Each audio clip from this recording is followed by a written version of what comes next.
입니다. 우리 옆 사람하고 같이 한번 인사 나눠볼까요? 우리 믿음으로 말미암아 삽시다. 함께 인사하고 또 축복하시고요. 처음 나오신 분들 또 환영해 주시면 감사하겠습니다.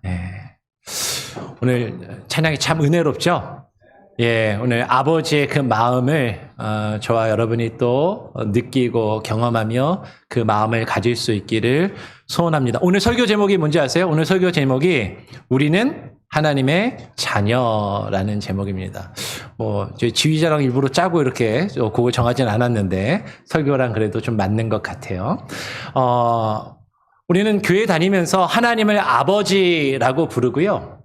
그리고 우리는 하나님의 자녀라고 그렇게 이야기를 많이 합니다. 그렇게 하나님 아버지께 기도하고 하나님을 아버지라고 부르면서 노래하고 찬양하고 또 우리가 그렇게 예배하는 것이죠. 그리고 우리는 하나님의 자녀다. 근데 여러분, 하나님의 자녀라는 거, 교회 다니면 그냥 당연히 하나님의 아버지라고 부르고 우리는 하나님의 자녀인가 보다 그냥 그렇게 생각하기 쉬운데, 정말로 하나님이 우리의 아버지가 되시고 우리가 하나님의 자녀가 된다라는 것이 어떤 의미인가? 그것이 무엇을 말하는가? 우리는 조금 더 깊이 생각하고 깊이 고민해 보는 시간을 오늘 본문 말씀을 통해서 가지기를 원합니다. 우리가 계속 로마서의 말씀을 살펴보고 있는데, 제가 여러 번 말씀을 드리지만 이 로마서를 단편적으로 부분적으로 읽으면 정말로 오해하기가 쉽습니다. 잘못 이해하기가 쉬워요. 이 말씀을 계속해서 연결해서 읽고 앞뒤의 문맥과 그 상황 속에서 이것이 무엇을 이야기하는지 우리는 계속 곱씹으면서 이 로마서를 읽고 묵상할 때 그 진정한 의미를, 그 깊은 의미를 알 수가 있는 것이죠. 우리가 지난 시간에는 우리가 이제는 육신을 따르지 않고 영을 따라 행하는 우리에게 그 율법의 요구가 이루어지도록 하는 것이 아버지 하나님께서 예수 그리스도를 우리에게 보내오셔서 우리를 구속하신 이유이고 목적이다라는 것을 우리가 지난 시간에 로마서 8장 앞부분을 살펴보면서 같이 함께 나누었습니다. 그러니까 지난 시간에 우리가 함께 나눈 것들하고 연결해서 오늘 본문 12절 말씀으로 넘어가서 그러므로라고 하는 것이에요. 성경에서 그러므로라는 표현이 나오면 성경뿐만 아니라 모든 글에서 마찬가지입니다. 그러므로는 그 앞에 내용하고 어떻게 되는 거예요? 연결된다라는 거예요. 우리가 지난 시간에 함께 나눈 그 말씀하고 연결하여서 그러므로 형제들아, 우리가 빚진 자로 돼 육신에게 져서 육신대로 살 것이 아니니라 라고 이야기를 하는 것이죠. 여러분, 우리가 빚진 자라는 것은 우리가 누구에게 어떤 빚을 졌다라는 말입니까? 어떤 빚을 진 거예요? 하나님께 생명의 빚을 졌다라는 것이죠. 좀 더 자세하게 이야기하면 예수 그리스도께서 우리의 죄와 허물을 위해서 자신의 생명을 십자가에서 희생하심으로 나 대신, 우리 대신 죽으심으로 자신의 생명을, 그 핏값을 주고 우리를 사셨기에, 여러분, 우리가 우리의 생명을 하나님께 빚진 자들이라는 것이죠. 하나님께 생명을 빚진 자, 하나님께서 그 아들의 핏값으로 우리를 값주고 사셨기에 더 이상 이제는 나의 생명이 나의 것이 아니고 나의 삶이 나의 것이 아니라 누구의 것이다? 하나님의 것이다. 그 하나님께 생명을 빚지고 나의 삶을 빚진 자로서 우리는 살아가야 한다라는 것이죠. 그러니까 이제는 사도 바울이 그렇게 이야기하는 것이에요. 이제는 우리가 하나님께 빚진 자로서, 사로서 하나님이 우리에게 채무를 가지고 계시고 하나님이 우리에 대한 권리를 가지고 계시기 때문에 이제는 우리가 더 이상 육신에게 져서 육신대로 살 것이 아니다라고 힘주어 말하고 있다라는 것이죠. 그런데 우리가 지난 시간에도 살펴보았던 것처럼 아직도 우리 안에 두 개의 서로 다른 법이, 하나님의 법과 육신에 속한 죄의 법이 내 안에서 싸우며 갈등하고 있는 그 어려운 모습을 우리는 발견하게 되더라라는 것이죠. 지난 시간에 우리가 살펴본 것처럼 로마서 7장 23절의 말씀에 보니까 내 지체 속에서 한 다른 법이 내 마음의 법과 싸워 내 지체 속에 있는 죄의 법으로, 예전 성경에는 죄의 법 아래로 나를 사로잡는 것을 보는도다라고 사도 바울이 한탄하고 있는 것이에요. 우리가 하나님께 우리의 생명을 빚진 자로서 이제는 나의 생명이 나의 것이 아니고 하나님의 것이므로 하나님께 속하여서 이제는 더 이상 우리가 육신 가운데 속하여 육신에 져서 살아갈 것이 아닌데 계속해서 내 안에서 그렇지 못한 모습들이 있음을 우리는 발견하면서 우리는 힘들어하고 괴로워하게 된다라는 것이죠. 그래서 바울은요 계속해서 지금 이야기하는 것이에요. 오늘 본문 12절로 넘어와서 바울이 뭐라고 이야기합니까? 8장 12절에서 13절로 넘어와서 13절에서 너희가 육신대로 살면 반드시 죽을 것이로되 영으로서 몸의 행실을 죽이면 살리니라고 이야기를 하는 것이죠. 우리가 육신대로 살면 어떻게 된다고요? 반드시 죽을 것이다. 근데 우리가 육신대로 사는 것, 그 육신대로 살면 반드시 죽게 되는데 그러면 그 육신대로 살지 않고 어떻게 우리가 그 육신대로 사는 것, 그 몸의 행실을 어떻게 죽일 수 있겠는가 하는 것이요. 어떻게 죽일 수 있어요? 영으로서 몸의 행실을 죽여야 한다라는 것이죠. 이 영은 하나님의 영, 성령을 이야기하는 것입니다.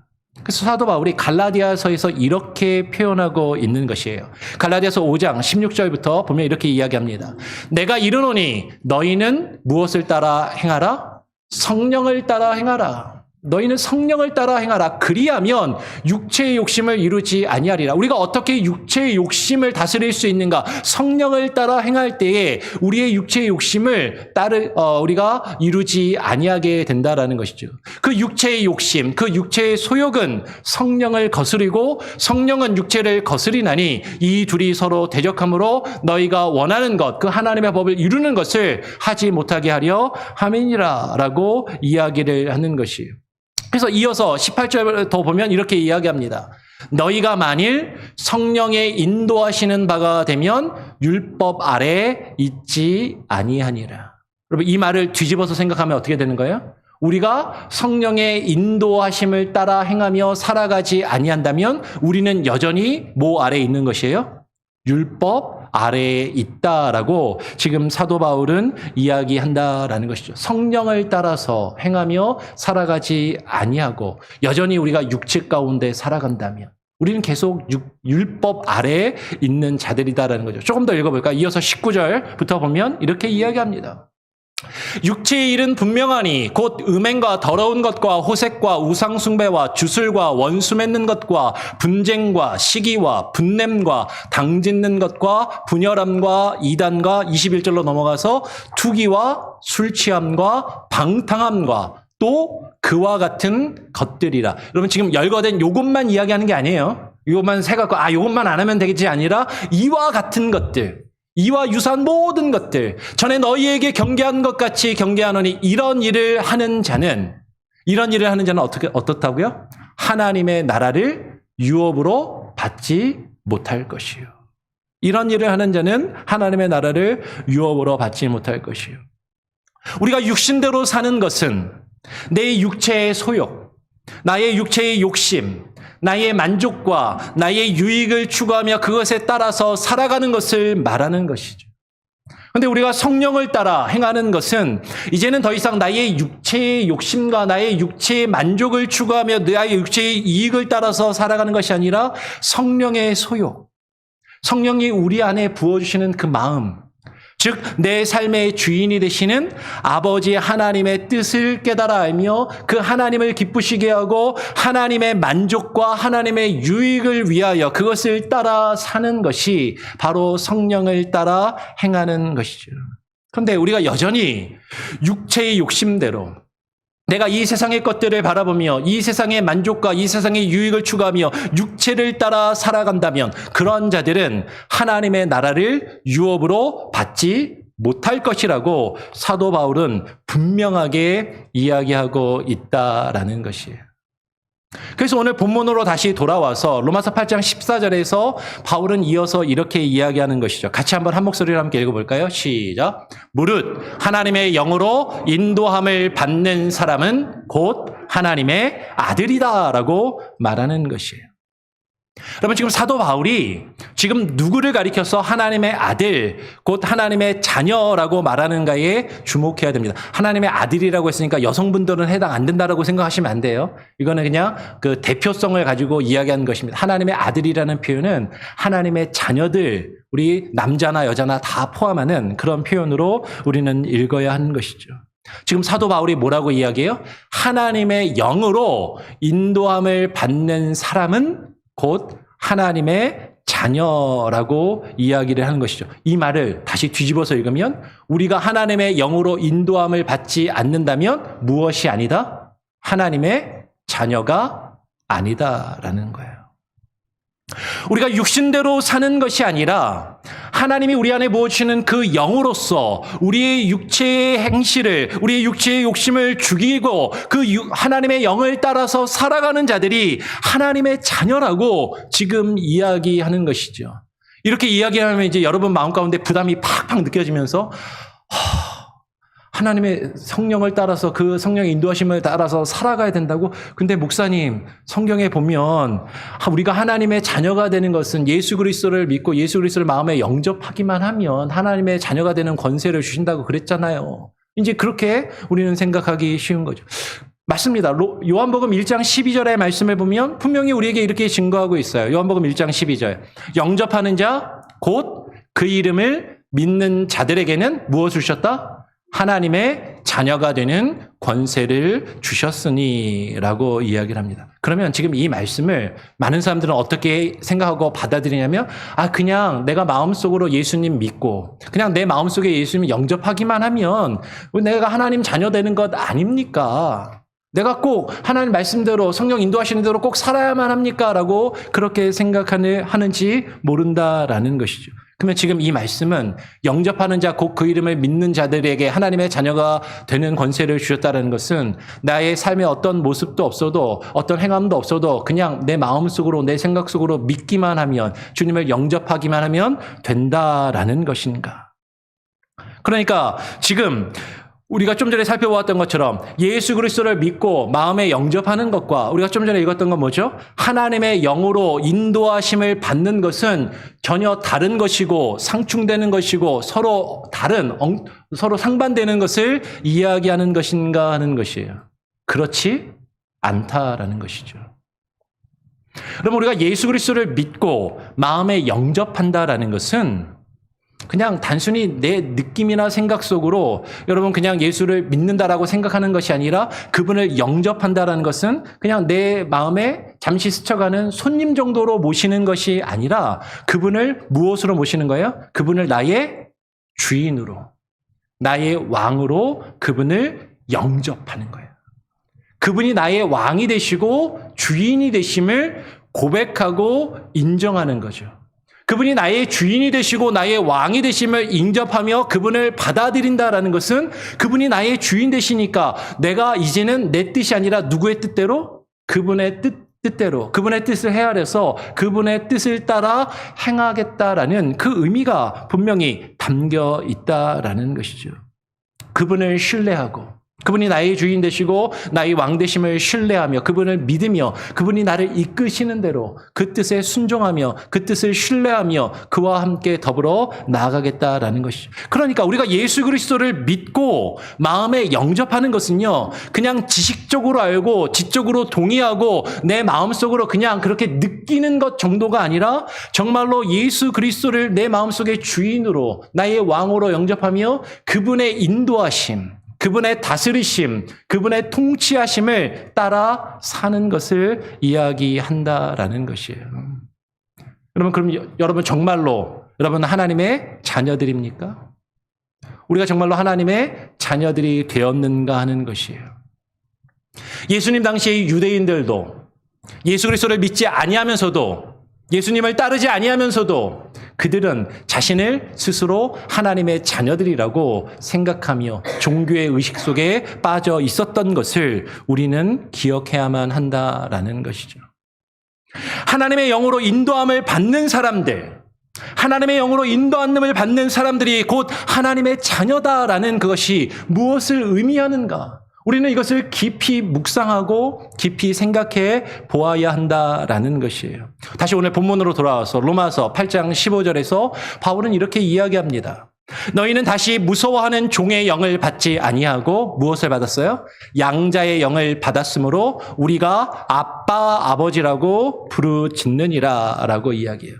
여러분, 이제는 우리는 하나님께 지음을 받은 피조물로서 죄 가운데 살면서 죄의 종노릇하는, 하나님을 두려워하며 하나님을 무서워하는 그런 죄의 종으로 살아가는, 죄의 종노릇하는 자들이었다라는 것이죠. 그런데 이제는 예수 그리스도의 피로 우리가 구속함을 받아서 원래 우리가 하나님의 자녀들이 아니고 그저 피조물이고 죄 가운데 살아가던 죄의 종에 불과했지만 하나님이 우리를 자녀 삼아주시는 양자됨, 양자의 영을 우리가 받게 되었다라는 것이죠. 그래서 로마서 좀 더 뒤로 넘어가면 8장 21절은 이렇게 이것을 표현하는 것이에요. 그 바라는 것은 피조물도 썩어짐의 종노릇한 데서 해방되어 하나님의 자녀들의 영광의 자유에 이르는 것이라. 우리가 하나님께 창조함을 받은 피조물이었고 죄 가운데 죽어가던 죄의 종들에 불과했지만 그 썩어짐의 종노릇한 데서 우리가 해방되어서 하나님의 자녀가 되는, 그 하나님의 자녀들이 누리는 그 영광의 자유를 우리가 얻고 누리게 되었다라는 것이죠.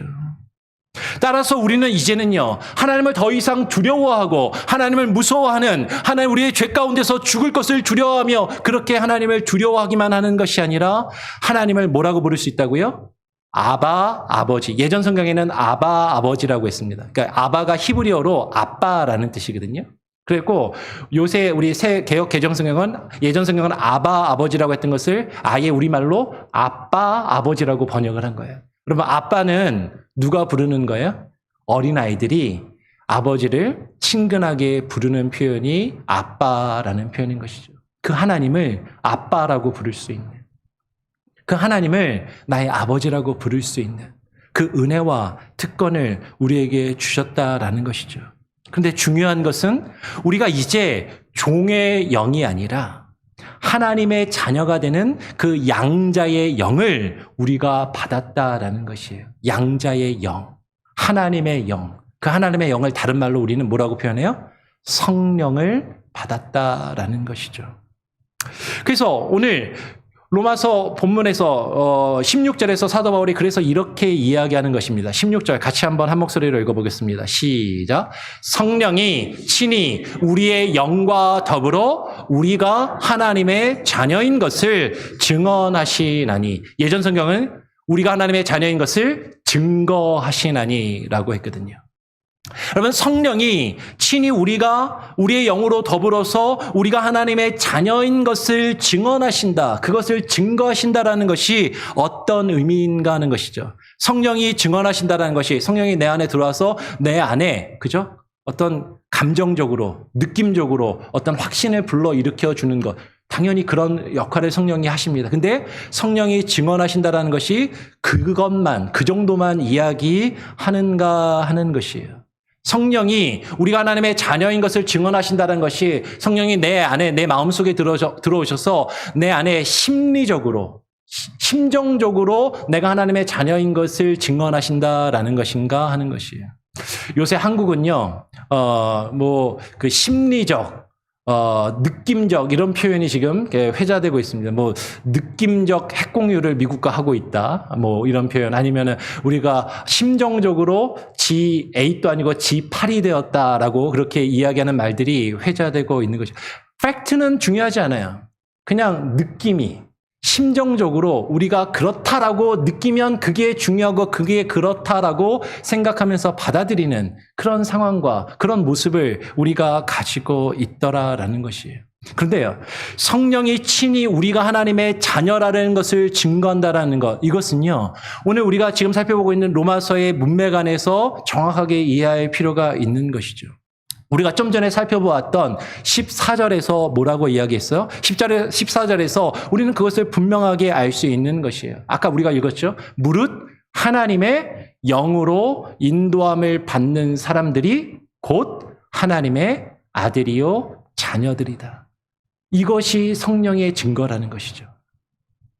성령이 증거한다라는 것은요, 성령이 우리가 하나님의 자녀라는 것을 증거한다라는 것은 단순히 내가 느낌이나 나의 생각으로 그냥 내가 하나님의 자녀가 된 것 같아 라고 느끼는 그 정도를 말하는 것이 아니라 그 분명한 증거를 보여주신다라는 것이에요. 우리가 하나님의 영, 성령으로 인도함을 받는 그것이 우리가 하나님의 자녀된 것을 성령이 우리에게 증거하는 것이다라는 것이죠. 그런데 우리는 스스로 하나님의 자녀라고 생각하고 스스로 하나님의 자녀라고 느끼며 심정적으로 하나님의 자녀라고 생각하면서도 교회는 다니고 예배에 출석은 하고 신앙생활을 하는 것 같기는 한데 여전히 성령의 인도하심을 받지 않고 있다면 여러분, 우리는 하나님의 자녀가 아니다라는 거예요. 여러분, 이것은 아주 심각한 내용인 것이죠. 우리가 정말로 성령의 인도하심을 따라 살고 있는가? 우리가 성령의 인도하심을 따라 행하고 있는가? 그렇지 않다면 우리는 하나님의 자녀가 아님을 성령이 우리에게 증거하고 계신다라는 것이죠. 그런데 때로는 내가 실수하고 때로는 내가 넘어져도 그 성령의 인도하심을 따라 우리가 주님의 뜻 안에서 살아가기를 힘쓰고 노력하는 그 모습이 내 안에 있다면 우리는 하나님의 자녀라는 것이죠.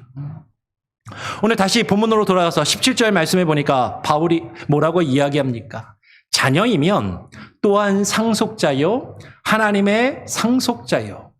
그리스도와 함께한 상속자니 우리가 그와 함께 영광을 받기 위하여 고난도 함께 받아야 할 것이니라 라고 지금 이야기를 하고 있는 것이에요. 여러분, 물론 하나님의 자녀, 후사로서 구원을 얻는 그것은 우리가 뭔가를 해서 얻을 수 있는 것이 결코 아닙니다. 내가 뭔가 좋은 일, 착한 일, 선한 일을, 의로운 행위를 했다고 해서 내가 하나님의 구원을 얻고 내가 하나님의 그 나라를 유업으로 받을 수 있는 상속자가 될 수 있는 것이 결코 아닌 것이죠. 바울은 디도서 3장 5절에서 이렇게 이야기를 합니다. 우리를 구원하시되 우리가 행한 바, 내가 행한 바 의로운 행위로 말미암지 아니하고 오직 그의 긍휼하심을 따라 중생의 씻음과 무엇으로? 성령의 새롭게 하심으로 하셨나니라고 이야기하는 것이죠. 우리가 하나님 앞에 구원을 얻는데 우리를 구원하시는데 나의 행위에 따라서 내가 뭔가를 했기 때문에 하나님이 나를 구원해 주시는 것이 아니라 무엇으로 하신다고요? 성령의 새롭게 하심으로 우리를 구원하여 주신다라는 것이죠. 좀 더 읽어볼까요? 디모데전서 3장 5절에서 6절로 넘어가서 우리 구주 예수 그리스도로 말미암아 우리에게 성령을 풍성히 부어주사 무엇을? 그 성령을 풍성히 부어주사 우리로 그의 은혜를 힘입어 의롭다 하심을 얻어 영생의 소망을 따라 무엇이 되는 거예요? 상속자가 되게 하려 하심이니라. 이 상속자는 하나님의 나라를 유업으로 상속받는 자들, 하나님의 자녀가 된다라는 것이죠. 여러분, 지금 우리에게 그 성령을 풍성히 부어주셔서 그 성령의 새롭게 하심으로 우리의 신분이 죄의 종에서 하나님의 자녀, 하나님의 나라를 유업으로 받는 상속자로 우리의 신분이 어떻게 되었다라는 거예요? 변화되었다라는 것이죠. 근데 여러분, 신분이 변하면 그 신분에 합당한 모습이 요구된다라는 것이에요. 우리의 신분이 변하면 그 신분에 합당한 모습이 나타나기를 하나님이 우리에게 바라신다라는 거죠. 그냥 쉽게 이렇게 생각하시면 됩니다. 여러분, 초등학교 다니던 아이들이 중학교에 올라갔어요. 그러면 여전히 초등학교 수준에 머물러갖고 공부하면 돼요, 안 돼요? 안 되죠. 중학교에 올라갔으면 중학생 신분으로 변화되었으면 중학교 수준에 공부를 하고 그것들을 익히고 그렇게 성숙해 가야 하는 것이죠. 고등학생이 대학교에 입학을 하면 계속해서 고등학생의 수준에 머물러 있는 것이 아니라 대학생이 되어서 대학생 신분에 합당한 실력을 기르고 더 많은 것을 배우고 더 성숙해 감이 있어야 하는 것처럼. 근데 대학교에 들어갔는데 여전히 대학교에 들어가서 대학생의 신분이 되었는데도 여전히 초등학교 수준에 머물러 있다면 그것은 결코 옳지 않다라는 것이죠. 우리가 하나님의 자녀, 하나님의 상속자가 되었다면 그 상속자의 신분에 합당한 모습, 그 신분에 합당한 성숙함을 하나님이 우리에게 요구하시고 바라시더라라는 것이에요. 그래서 이어서 디모데전서 3장 8절로 넘어가면 이렇게 이야기하는 것이죠. 같이 한번 읽어볼까요? 시작. 이 말이 미쁘도다. 원하건대 너는 이 여러 것에 대하여 굳세게 말하라. 이는 하나님을 믿는 자들로 하여금 조심하여 선한 일을 힘쓰게 하려 함이라. 이것은 아름다우며 사람들에게 유익하니라.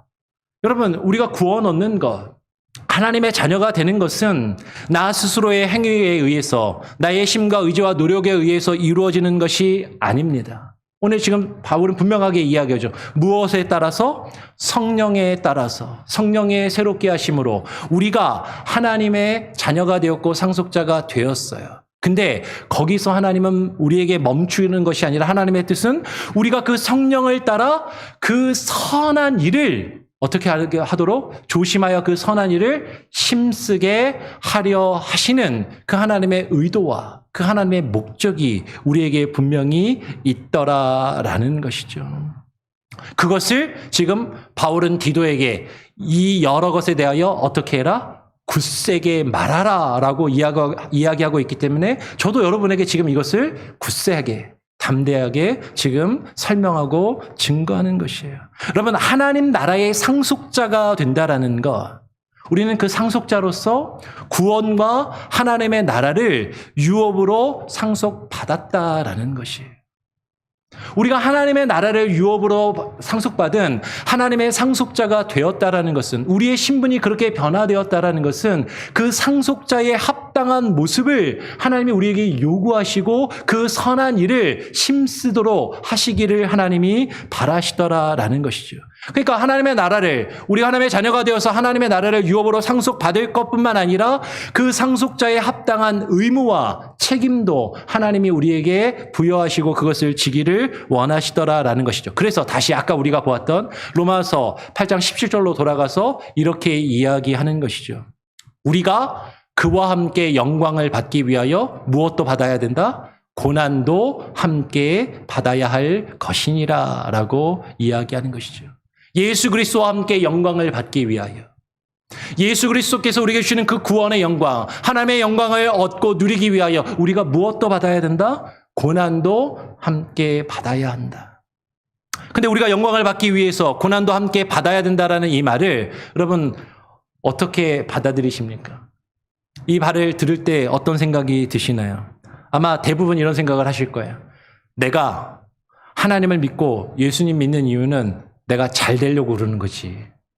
내가 평안을 누리고 하나님이 주는 위로를 받고 우리 가족이 잘 되고 내 자녀들이 잘 되고 내 하는 사업이 잘 되고 내 건강이 회복되고 좋은 일이 있기를 바라서 내 삶이 더욱더 풍성해지고 좋은 것들로 가득해지기를 바라서 내가 하나님 믿고 예수님 믿고 교회 다니는 거지. 고난받으라고? 나 고난받으려고 교회 다니는 것 아닌데. 내가 고난받으려고 예수님 믿고 하나님 믿는 것 아닌데. 이렇게 생각하잖아요. 하나님을 믿고 예수님을 믿으면서 내가 힘들고 어려운 일을 당하기 위해서 하나님 믿고 예수님 믿기 시작한 사람들은 아무도 없을 것입니다. 그래서 많은 사람들이 예수님을 믿고 하나님을 믿고 교회를 다닐 때 우리는 그런 기대를 가지잖아요. 구원받고 내가 가지고 있는 문제들이 해결되고 병든 사람은 병든 몸이 치유함을 받고 사업이 잘 안 되면 사업이 잘 되고 내 자녀들이 좋은 대학에 가고 좋은 직장에 가고 좋은 사람 만나서 결혼하고 내 가정과 내 삶이 더욱더 풍성해지고 풍요로워지기를 기대해서 우리는 예수님 믿고 하나님 믿고 교회 다니기 시작했잖아요. 그리고 많은 복음의 전도의 내용을 들을 때 예수님 믿으면 하나님 믿으면 하나님이 복 주셔서 이 모든 것이 해결되고 좋은 일들로 가득할 것이라고 우리는 그 감언이설에 속아가지고 교회 다니기 시작했잖아요. 근데 여러분 솔직하게 말씀을 드리는 거예요. 솔직하게. 여러분 예수님 믿으면 좋은 일만 있고 어떤 힘든 일도 없고 어떠한 괴로움도 없을 것이다 라고 여러분 그렇게 복음을 들었다면 그건 거짓말입니다. 만약에 누가 그렇게 이야기하시고 그 말을 믿고 교회에 오셨다면 여러분 속으신 거예요. 성경은 우리에게 그렇게 이야기하지 않아요. 성경은 우리가 예수님 믿고 하나님 믿으면 좋은 일만 일어나고 어떤 힘들고 어려운 일도 없을 것이라고 이야기하는 것이 아니라 오히려 믿는 자들이 무엇도 받아야 할 것이다? 고난도 받아야 할 것이다 라고 이야기합니다. 우리 빌립보서 1장 29절 말씀도 같이 한번 읽어보겠습니다. 시작. 그리스도를 위하여 너희에게 은혜를 주신 것은 다만 그를 믿을 뿐 아니라 또한 그를 위하여 고난도 받게 하심이라. 하나님께서 우리에게 은혜를 주신 이유가 있다라는 거죠. 하나님께서 우리에게 은혜를 주신 목적이 있다라는 것이죠. 우리는 하나님께 은혜를 받으면 내가 잘 되고 나에게 좋은 일이 있고 내가 좋으면 그것을 은혜라고 생각하지만 우리가 하나님께 은혜를 받아서 그 은혜 아래에 있는 그 이유와 목적은 우리가 예수 그리스도를 믿고 그와 함께 고난도 받게 하게 하시는 그 하나님의 목적이 분명하게 있음을 성경은 우리에게 증거하고 있다라는 것이에요. 근데 이쯤 되면 이제 우리 마음속에서 갈등이 일어납니다. 그래도 나는 싫은데. 나는 고난받기 싫은데. 그래서 실제로요, 여러분, 우리 그 세상에서도 부모에게 물려받을 재산이 있는데 그 재산보다 부모가 지은 빚이 많아요. 그래서 부모의 빚을 자녀들이 갚아야 되는데 그게 너무 부담스러우면 세상의 법에서도 뭐가 있냐면 상속을 포기하는 법이 있습니다. 나 부모에게 유산도 안 물려받고 빚도 안 물려받으련다. 다 포기하련다. 고난도 받아야 된다고? 고난받고 힘들 것 같으면 나 하나님 안 믿으련다. 나 하나님 안 믿고 나 고난 같은 거 안 받으련다. 이렇게 생각하기 할지 모르겠습니다. 그런데 사도 바울은 우리가 그렇게 생각할까 봐 바로 이어서 이렇게 이야기하는 거예요. 로마서 8장 18절에 생각하건대 현재의 고난은 장차 우리에게 나타날 영광과 어떻게 할 수 없다? 비교할 수 없도다. 지금 우리가 예수 그리스도를 믿음으로 고난도 받아야 되지만 근데 지금 우리가 겪는 이 고난은 우리가 장차 얻게 될 그 영광에 비하면 하나님께 우리에게 주시는 그 하나님 나라의 그 풍성한 영광과 그 은혜에 비하면 사실은 아무것도 아니기 때문에 이 정도 고생하는 것쯤은 참을 수 있고 견딜 수 있다라는 것이죠. 그리스도를 위해 현재의 고난을 우리가 감당할 수 있는 것은 우리가 받을 그 영광, 장차 우리에게 나타날 그 영광이 너무나도 크고 현재 우리가 받는 이 고난과는 비교할 수도 없이 더 크고 더 귀한 것이기에 우리는 이 고난을 감당할 수 있음을 지금 바울이 증거하는 것이죠. 오늘 바울은 로마서 8장 23절에서 이렇게 이야기합니다. 그뿐 아니라 또한 우리 곧 성령의 처음 익은 열매를 받은 우리까지도 속으로 탄식하여 양자될 것 곧 우리 몸의 속량을 기다리느니라. 우리가 예수님을 믿었는데 예수 그리스도를 믿고 성령을 받고 성령의 열매들을 맺어가면서도 근데 여전히 내 안에서 지금까지도 속으로 탄식하며 죄와 싸우고 이 세상과 갈등하며 고난을 받는 그 모습이 우리에게 있다라는 것이죠. 성령의 처음 열매를 받은 우리, 여러분 성령의 처음 익은 열매는 무엇을 이야기합니다? 무엇을 이야기합니까? 그리고 그것을 받은 우리까지도 속으로 탄식한다는 그 의미가 무엇이냐라는 것이에요. 갈라디아서 5장 22절에 보면 성령의 열매에 대해서 그 오직 성령의 열매라고 할 때 그 성령의 열매에 대해서 증거합니다. 오직 성령의 열매는 사랑과 희락과 화평과 오래 참음과 자비와 양성과 충성과 온유와 절제니 몇 가지예요? 9가지. 이 같은 것을 금지할 법이 없느니라. 성령의 열매 9가지가 나와요. 그런데 여기서 조금 집중해서 봐야 되는 것은요. 오직 성령의 열매는이라고 할 때 원어로 보면 성령의 열매들은이라고 안 되어 있고 단수로 성령의 열매는이라고 되어 있다라는 거죠. 사랑과 희락과 화평과 오래 참음과 자비와 양성과 충성과 온유와 절제 이 9가지는 각각 서로 다른 것이 아니라 우리가 성령을 따라 행하며 성령을 따라 살아갈 때 우리의 삶에 나타나는 삶의 열매와 그 모습들을 이야기하는 것이죠. 다 궁극적으로 무엇을 통해서 나타나는 것이에요? 성령을 따라서 나타나는 그 모습은 조금씩 다를지 모르고 다양할지 모르지만 분명한 것은 성령을 따라서 우리가 열매 맺는 그것을 이야기하는 것이죠. 그리고 이어서 24절에 뭐라고 이야기합니까? 그리스도 예수의 사람들은 육체와 함께 그 정욕과 탐심을, 그 욕심을 십자가에 못 박았느니라 라고 이야기를 하는 것이에요. 우리가 지난 시간에 누가 그리스도 예수의 사람들인가? 그리스도 예수의 사람은 육체와 함께 그 정욕과 육체의 욕심을 어디에 못 박는 자들이에요? 십자가에 못 박는 자들이다. 우리는 육체와 함께 우리의 정욕과 우리의 욕심을 십자가에 못 박고 하나님의 자녀가 되는 그 양자의 영을 받았다라는 것이에요. 근데 우리가 그 양자의 영을 받았지만 여전히 우리 안에 있는 죄성과 이 세상을 살아가면서 우리가 이 세상의 것들로 갈등하면서 여전히 우리는 속으로 탄식하며 그 양자될 것, 그죠? 오늘 15절에서 보면 이미 우리는 다시 무서워하는 종의 영을 받지 아니하고 양자의 영을 받았다라고 이야기를 해요. 우리가 이미 양자의 영을 받았으면서도 그 양자의 영을 받은 우리가 여전히 속으로 탄식하며 양자될 것, 곧 우리의 몸의 속량을 기다린다라고 지금 바울은 이야기하고 있다라는 것이죠. 그럼 하나님의 자녀가 되는 것, 그것은 우리가 하나님의 양자가 되는 것이라고 지금 표현되고 있고, 지금 그런데 이것을 우리 몸의 구속으로 이것이 완성되며 아직 완성되지 않은 것이라고 바울은 이야기하더라라는 것이에요. 그래서 마지막으로 24절, 25절을 보고 말씀을 정리합니다. 24절 말씀 같이 한번 읽어볼까요? 시작. 우리가 소망으로 구원을 얻었음에 보이는 소망이 아니니 보는 것을 누가 바라리요라고 이야기해요. 우리가 24절 먼저 보겠습니다. 우리가 소망으로 구원을 얻었음에. 여러분, 우리가 소망으로 구원을 얻었다라는 것은 우리가 이미 구원을 받았다라는 거잖아요. 그죠? 근데 우리가 이미 구원을 얻었는데 그 구원을 받은 우리에게 아직 그 구원에 대한 소망이 여전히 있다라는 것이죠. 구원에 대한 그 소망이 있다라는 것은 우리가 이미 얻은 그 구원이 지금 현재 보이는 그것이 다가 아니다라는 것이에요.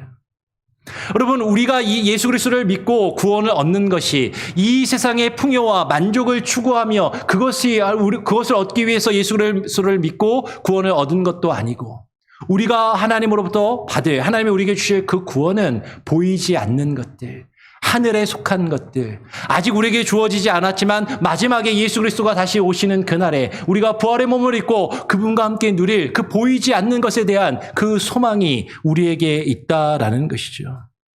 바울은 그래서 분명히 이야기하는 것이에요. 보이는 소망이 아니니 보는 것을 누가 바라리요라고 말하는 것이죠. 여러분, 우리의 구원이 단지 이 세상에서 예수 믿고 잘 먹고 잘 사는 것이라면 우리는 그 소망을, 그 보이는 것이 소망이 아니다라는 것이죠. 우리는 그러면 그것을 소망을 두고 살아가는 게 아니라 이 세상의 것을 추구하면서 열심히 노력해서 내 노력으로 그것을 얻고 그것을 추구하면서 살아가면 그만인 것이에요. 그런데 나의 힘과 나의 의지와 노력으로는 얻을 수 없는, 이룰 수 없는, 보이지 않는 것, 하늘에 속한 것, 그 신령한 것에 소망을 두고 그것을 바라보면서 예수 그리스도를 믿으며 주님 안에 거하여 나아가야 한다라는 것이죠. 그래서 25절에 이렇게 이야기하는 것입니다. 마지막 25절 같이 한번 읽어보죠. 시작. 만일 우리가 보지 못하는 것을 바라면 참음으로 기다릴지니라. 우리가 바라는 그 구원은 이 땅에서 보지 못하는 것을 바라는 것이죠. 이 세상에 속한 것을 바라는 것이 아니라 하늘에 속한 것, 하늘에 신령한 것, 보이지 않는 그것을 우리는 바라보고 그것에 소망을 두고 살아간다라는 것이에요. 우리가 그렇다면, 그것을 바란다면 우리에게 요구되는 것이 있어요. 그게 뭐예요? 참음으로 기다릴지니라. 참음으로 기다릴지니라. 여러분, 참음으로 기다린다라는 것은 아까 우리가 쭉 살펴본 내용 표현대로 하면 우리가 하나님의 자녀가 되어서 하나님의 자녀로서 그리스도와 함께 무엇도 받으며 고난도 받으며 성령을 따라 살아가는 것. 그 일이 결코 쉽지 않고 그 일이 어렵고 때로는 그것이 괴롭지만 내가 희생해야 되고 나 자신을 포기해야 되고 내가 양보해야 되고 내가 헌신해야 되지만, 그러나 우리의 소망이 하늘에 있기에, 보이지 않는 그곳에 있기에 그 소망을 두고 우리가 무엇을 따라 살아가야 된다고요? 성령을 따라서, 성령의 인도하심을 따라 살아가야만 한다라는 것이죠. 그렇다면 우리는 하나님의 자녀들이다. 여러분, 이 말씀을 오해하시면 안 됩니다. 성령을 따라 살아간다라는 것이 내가 어떤 실수도 하지 않고 어떤 잘못도 하지 않고 늘 완벽한 모습으로 살아간다라는 것이 아니에요. 때로는 실수도 하고 때로는 넘어지기도 하고 때로는 하나님이 원하시지 않는 모습으로 죄 가운데 있을 때도 있지만 중요한 건 뭐예요? 내 안에 하나님의 법과 죄의 법이 싸우는 것을 알고 그 갈등과 그 긴장 속에서 그 싸움 속에서 무엇이 나를 지배하실 수 있도록 성령의 법이 나를 이끄시고 지배하실 수 있도록 그 성령의 음성에 귀 기울이고 그 성령이 우리에게 깨닫게 하시는 하나님의 말씀의 뜻을 깨닫고 분별하여 그 뜻에 순종하여 나아감으로 때로는 실수하고 때로는 넘어져도 그 하나님의 뜻대로 살아가며 내 자신이 조금씩 성숙해가고 하나님의 자녀로서 하나님을 닮아가며 그리스도의 장성한 분량에 이르기까지 하나님과 함께 동행하는 그 삶. 그 삶이 때로는 우리에게 고난이요, 우리에게 역경이요, 힘들고 어려울지라도 그것을 끝까지 참음으로 기다리며 인내하며 그것을 이루어가는 하나님의 자녀. 그 하나님의 자녀가 다 될 수 있기를 저와 여러분이 그런 자녀들이 되기를 간절히 소원하고 축원합니다. 여러분 느낌적인 하나님의 자녀가 아니고요. 심정적인 하나님의 자녀가 아니라 성령이 증거하시는 그 참된 하나님의 자녀로 살아가는 저와 여러분이 되기를 간절히 소원하고 축원합니다. 아멘. 기도하겠습니다. 하나님 아버지 감사합니다. 오늘 이 시간에 우리는 하나님의 자녀라는 것, 그 의미가 무엇인지 더욱더 깊이 묵상하며 깨달아 알게 하여 주시고 우리가 하나님의 자녀로서 성령의 이끌림 받아 성령의 인도하심을 따라 행하며 살아갈 수 있는 귀한 은혜가 우리의 삶 가운데 풍성히 있게 하여 주시옵소서. 감사 찬양 영광 주님께 온전히 올려드리오며 거룩하신 예수 그리스도의